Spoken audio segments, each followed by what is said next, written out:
Bismillahirrahmanirrahim. Assalamualaikum warahmatullahi wabarakatuh. Saya Miko Midan Alzam Zakaria Ali, mahasiswa perbankan syariah semester 3, akan mempresentasikan materi terkait dengan hiwalah. 1. Pengertian hiwalah. Hiwalah secara etimologi juga berarti pengalihan, perpindahan, perubahan kulit dan memikul suatu di atas pundak. Dapat disimpulkan bahwasanya hiwalah adalah pengalihan hutang ya, karena kan konteks kita dalam pembahasan ini kan terkait dengan keuangan. Jadi maksudnya pada pengalihan hutang, baik berupa hak mengalihkan pembayaran atau kewajiban untuk mendapatkan pembayaran utang dari orang yang mempunyai utang dan piutang secara disertai rasa percaya dan kesepakatan bersama. Jadi intinya itu bisa dibilang pindahan hutang dari orang kedua kepada orang ketiga, seperti itu. Nomor 2, hiwalah ini sendiri memiliki dasar hukum berjumlah 4. 1. Al-Quran, yang kedua Al-Hadis, artinya ijma dan qiyas. Al-Quran yakni pedoman kitab suci umat Islam semua ya. Terus Al-Hadis sama juga, yakni soal semua perilaku, semua contoh yang diberikan oleh secara langsung ataupun secara tidak langsung oleh Nabi kita Muhammad SAW. Terus al-ijma, yakni ijma ini dari ijma yakni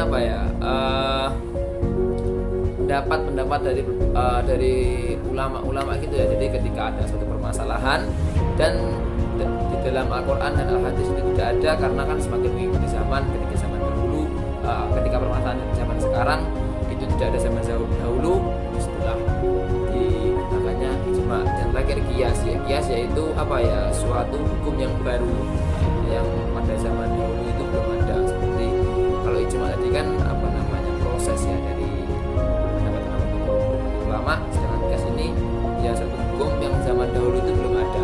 Karena kan sekarang juga perkembangan zaman semakin pesat. Jadi seperti itu. Ada pendapat. Yang selanjutnya yakni rukun dan syarat. Menurut Hanafiyah bahwa rukun hiwalah hanya satu, yaitu ijab dan qabul yang dilakukan antara penghiwalahkan dengan yang menerima hiwalah. Jadi secara rukun hiwalah sendiri hanya itu ya, karena memang yang dibutuhkan itu kerelaan dari masing-masing pihak dan keikhlasan seperti itu. Jadi intinya dari pihak pertama, pihak kedua, pihak ketiga itu masing-masingnya semua tahu dan rela, ya udah itu bisa berjalan transaksi hiwalah ini sendiri dari segi rukunnya. Selanjutnya adapun dari syarat-syarat hiwalah sendiri menurut Hanafiyah yakni 1, adanya muhil. Muhil yaitu orang yang memindahkan hutangnya kepada orang lain. Jadi muhil ini kalau dibilang yang memiliki hutang itu orang pertama, yang memiliki piutang orang kedua, dan yang dibebani itu orang ketiga. Muhil ini yang pertama. Jadi katanya saya memiliki hutang kepada teman saya. Ini hutang saya ini saya limpahkan kepada orang ketiga. Ini saya di muhilnya. Yang kedua muhtal, yaitu orang yang bersedia piutangnya dibayarkan kepada pihak ketiga. Nah, ini orang yang saya hutangi. Jadi orang yang saya hutangi itu namanya muhtal. Dan yang ketiga yakni muhal alaih. Muhal alaih adalah orang yang dibebani untuk melunasi hutang si muhil. Ya seperti itu. Dan yang keempat, adanya utang muhil kepada muhal alaih dan utang muhtal kepada muhil. Itu sudah pastinya ya. Ketika tidak ada hutang, ngapain juga akan melaksanakan hiwalah. Padahal kan hiwalah sendiri ya ini pemindahan hutang. Ketika tidak ada hutang ya udah nggak usah hiwalah. Selanjutnya yang keempat, syarat sahnya hiwalah. Semua imam mazhab dari Maliki, Hanafi, Syafi'i dan Hambali semuanya sepakat bahwasanya hiwalah menjadi sah apabila sudah terpenuhi syarat-syarat yang berkaitan dengan muhil, yaitu yang pertama muhal atau mutal dan muhal alaih. Ya, dari masing-masing ketiga tersebut ya ini satu ya ini balik. Sudah pastinya dalam semua transaksi apapun, entah itu jual beli ataupun yang lain-lain, pasti yang pertama yang harus balik karena agar bisa membedakan mana yang baik dan mana yang salah. Yang kedua ini berakal, pastilah orang gila nggak mungkin akan transaksi. Yang ketiga ini ridho, akan keikhlasan dari ketiga pihak. Yang kelima, pembagian hiwalah. Ditinjau dari segi objeknya, hiwalah dibagi menjadi dua. Hiwalah hak, yaitu pemindahan hak untuk menuntut utang, dan yang kedua hiwalah da'i adalah pemindahan kewajiban untuk membayar hutang. Ya, jadi ya itu memang menuntut hutang agar itu hutangnya segera dilunasi sama untuk segera membayarkannya. Menurut Hanifiyah, hiwalah dibagi menjadi dua, yaitu hiwalah mutlaqah dan muqayyadah. Hiwalah mutlaqah adalah perbuatan seorang yang memindahkan utangnya kepada orang lain dengan tidak ditegaskan sebagai pemindahan hutang. Jadi gimana ya? Intinya hanya untuk melunasi, bukan ke utang saya pindahkan berarti yang punya hutang orang ketiga, bukan, tapi hanya saya tuh meminta perantara orang ketiga untuk melunasi aja. Yang kedua, hiwalah muqayyadah. Hiwalah muqayyadah adalah perbuatan seorang yang memindahkan utangnya dengan mengaitkan piutang yang ada padanya. Kalau ini memindahkan, berarti orang ketiga itu terserah untuk mau membayar hutang kapan, karena emang ya udah hutangku saya pindahkan ke kamu, saya sudah tidak tanggungan lagi, seperti itu. Yang keenam, aplikasi hiwalah di perbankan syariah. Dalam praktek perbankan syariah, fasilitas hiwalah lazimnya untuk membantu supplier mendapatkan modal tunai agar dapat melanjutkan usahanya. Nah, di sini kalau dalam dikaitkan dengan konteks perbankan syariah sesuai dengan jurusan kita, yaitu intinya untuk memudahkan nasabah untuk melanjutkan atau mendapatkan modal secara tunai untuk berkelanjutan dalam usaha tersebut. Jadi kontrak-kontrak hiwalah biasanya diterapkan dalam hal berikut. 1.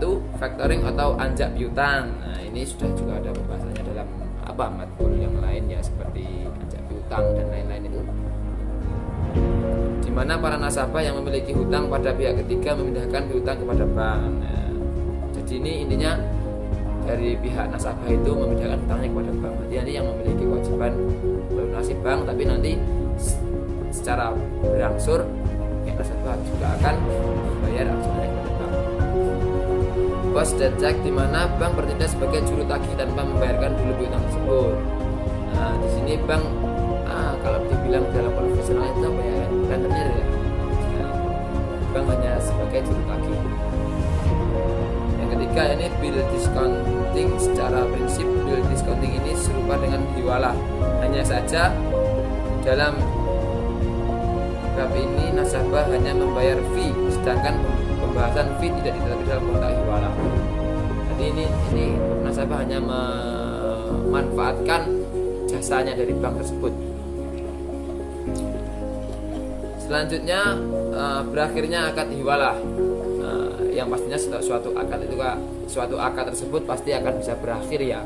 Entah itu berakhir dengan selesai sesuai dengan rencana ataupun selesai dengan hal-hal yang tidak diinginkan. Tetapi semua itu pasti akan ada batas-batasannya.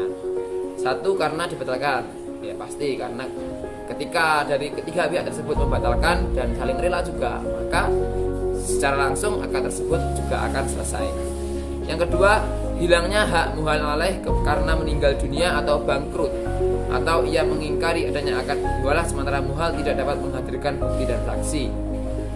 Nah, di sini pentingnya saksi ketika dalam semua transaksi apapun, semua akad, semua transaksi itu pentingnya saksi di sini, apalagi dalam akad dan transaksi dalam dalam hitungan besar ya. Nanti ketika ada suatu permasalahan masih ada saksi yang bisa ditanyai dan dimintai pertanggungjawaban. Jika muhal alaih telah melaksanakan kewajibannya kepada muhal, berarti kan ini sudah selesai. Jadi hutang-hutangnya sudah dilunasi, maka akad sudah selesai. Pastinya seperti itu, karena kan tujuannya untuk melunasi hutang tersebut dengan melalui pihak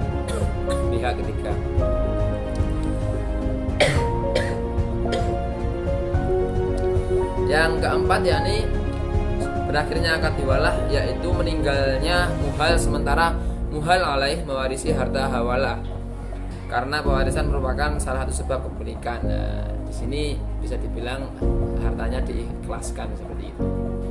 Entah berbagai faktor sebabnya, intinya dari yang memiliki piutang itu sudah ikhlas bahwasanya utangnya nggak usah dilunasi dengan seperti itu ketika ada yang meninggal, itu dari bila sukawa apa-apa dan lain-lain, intinya sudah mengikhlaskan karena suatu mewariskan itu salah satu sebab kepemilikan. Ya, saya kira untuk penjelasan terkait dengan hiwalah, materi hiwalah dari saya cukup sekian dari pengertian, syarat dan pengaplikasiannya dalam suatu perbankan syariah. Saya kira cukup demikian. Mohon maaf atas segala kesalahan. Sekian dari saya. Wabillahi taufiq wal hidayah. Assalamualaikum warahmatullahi